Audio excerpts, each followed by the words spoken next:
18 tahun yang lalu Timor Leste resmi lepas dari Indonesia dan menjadi negara yang merdeka. Dipicu perang saudara berkepanjangan, hingga memuncak pada kerusuhan besar antara pendukung dan anti kemerdekaan pada 1999. Mendorong Presiden ketiga Republik Indonesia, B.J. Habibie mengajukan permintaan kepada Sekretaris Jenderal PBB Kofi Annan pada tanggal 27 Januari tahun 1999, melalui PBB untuk mengadakan referendum. Hasilnya, sebanyak 94.388, 21,50% suara memilih otonomi khusus dan tetap berada pada naungan NKRI. Sementara 344.580, 78,50% suara menyatakan menolak dan bersedia bercerai dengan Indonesia. Timor Timur kemudian memperoleh status resmi sebagai negara anggota PBB pada tanggal 20 Mei tahun 2002. Keputusan Habibie melaksanakan jajak pendapat di Timur Timur bagi pihak pro kemerdekaan pasti gembira, sedangkan yang pro Indonesia pasti merasa kecewa. Meski pemerintah Indonesia kala itu menawarkan opsi sebagai daerah otonomi khusus, ternyata penawaran tersebut ditolak mentah-mentah oleh masyarakat Timor Leste. Tanggal 30 Agustus tahun 1999, saat pemerintahan dipegang oleh Bapak Presiden B.J. Habibie diadakanlah referendum, yaitu jajak pendapat bagi warga Timor Timur untuk memilih merdeka atau masih tetap menjadi bagian dari Indonesia. Hasilnya sebagian besar rakyat Timor Timur memilih menjadi negara berdaulat dan terpisah dari Indonesia. Konfrontasi militer antara Indonesia dan Timor Timur sempat pecah hingga memunculkan operasi militer yang disebut dengan Operasi Seroja. Militer Indonesia saat itu dikerahkan ke Timor Timur dengan tugas menumpas pejuang separatis Fretilin yang menginginkan kemerdekaan Timor Timur. Dan pada tanggal 30 September tahun 1999 Timor Timur memilih melepaskan diri dari Indonesia. Sejak tahun 1975, orang-orang Timor Leste berjuang memperoleh kemerdekaannya, karena tak mau berada dalam cengkeraman Indonesia. Selama di bawah kuasa Indonesia, Timor Timur terus bergejolak. Pemerintah pusat berupaya meredamnya dengan operasi militer. Selain itu, pemerintah memberi anggaran pembangunan daerah yang besar. Timor Timur yang saat itu mendapat perhatian khusus dari pemerintah pusat mendapat limpahan dana yang sangat besar, bahkan lebih besar ketimbang anggaran untuk Provinsi Nusa Tenggara Timur.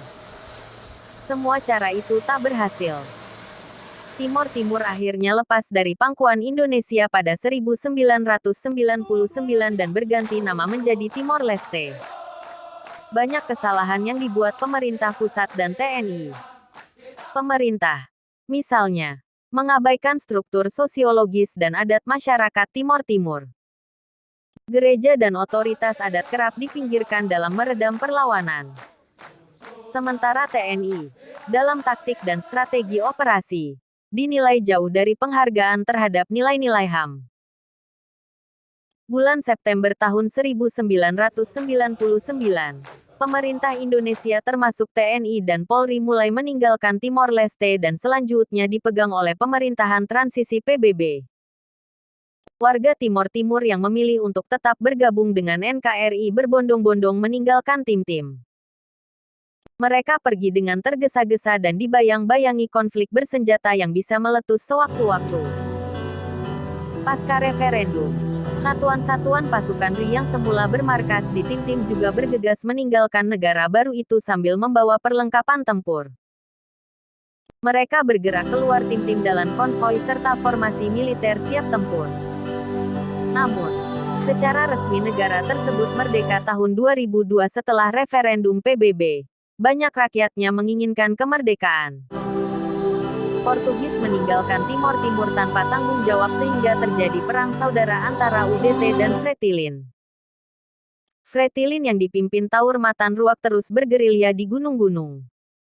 Mereka turun gunung saat PBB melakukan jajak pendapat pada tahun 1999, yang membawa tim-tim ke pintu gerbang kemerdekaan.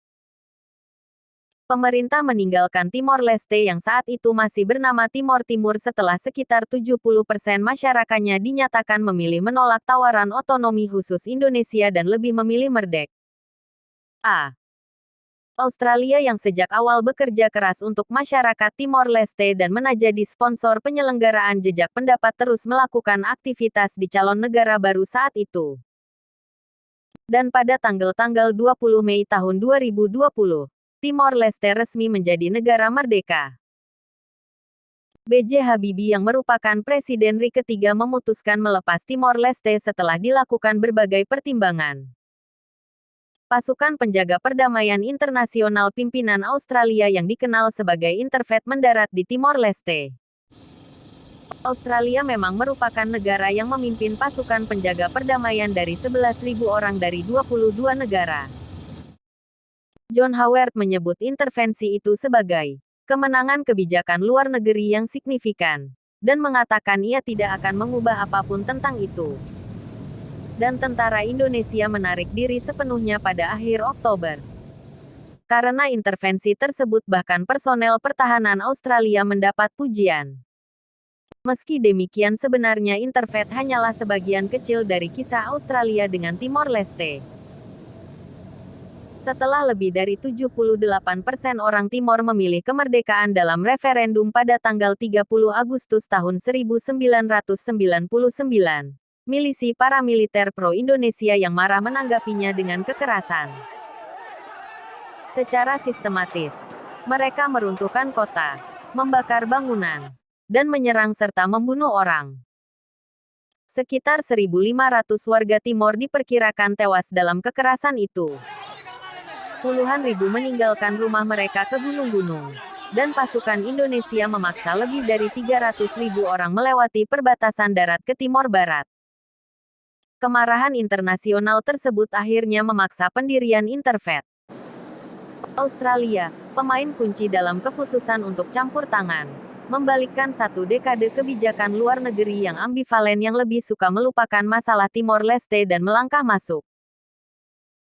Pasukan Indonesia yang semula bermarkas di Tim-Tim, bergegas meninggalkan negara baru itu sambil membawa perlengkapan tempur. Melihat kondisi itu, pasukan multinasional The Internal Force of East Timor Interfet, yang dipimpin pasukan khusus Australia mulai mendarat demi melancarkan operasi stabilitas keamanan di sana. Pasukan Interfet mendarat pertama kali menggunakan pesawat C-130 Hercules milik Angkatan Udara Australia pada tanggal 20 September tahun 1999.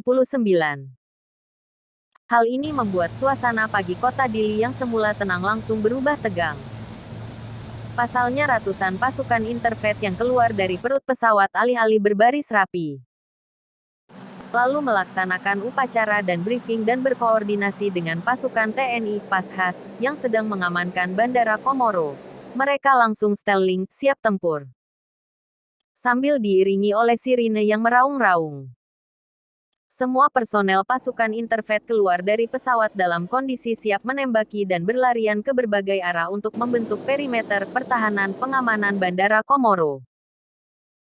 Sepak terjang pasukan Interfet yang siap tempur dalam kondisi senjata terkokang dan siap menembak itu jelas membuat para prajurit Pashas yang sedang bertugas mengoperasikan dan mengendalikan bandara jengah. Sebagai pasukan komando terlatih dan memiliki kemampuan khusus mengoperasikan bandara, mereka memang ditugaskan mengamankan bandara setelah para operator sipil Bandara Komoro dievakuasi ke Kupang, Nusa Tenggara Timur (NTT), sekaligus menjadi pasukan paling terakhir yang meninggalkan Dili.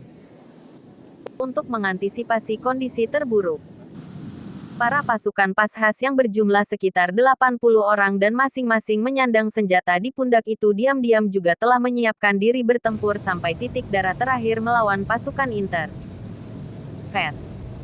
Apalagi pasukan Gurkha yang merupakan pasukan elit Inggris dan memiliki sejumlah kemampuan komando seperti Pashas juga mulai diturunkan dan dalam kondisi siap tempur. Pasukan Interfet, khususnya Australia, sebenarnya sedang bingung karena dalam briefing untuk pendaratan di Dili mereka mendapat informasi intelijen jika kota Dili dalam situasi perang dan dikendalikan oleh para milisi bersenjata. Sejumlah milisi bersenjata memang ada di tim-tim tapi tidak sampai menguasai bandara Komoro yang masih dikendalikan oleh pasukan Pashas. Tapi sewaktu mendarat di bandara Komoro, pasukan Interfet yang mendapatkan tugas utama menguasai bandara, bukannya langsung menghadapi pertempuran. Pasukan ITERFET sebenarnya juga mendapatkan tugas untuk melucuti semua personel yang bersenjata di tim-tim dan menembak mati bagi mereka yang melawan. Pasukan Interfet tetap selalu dalam posisi siap tempur dan bersikap beringas terhadap setiap personel bersenjata. Meskipun dalam pertempuran yang tidak seimbang dan di tempat terbuka itu bisa dipastikan pasukan Pashas akan gugur semua. Apalagi jumlah pasukan Interfet yang siap tempur di kawasan bandara Komoro telah mencapai ribuan.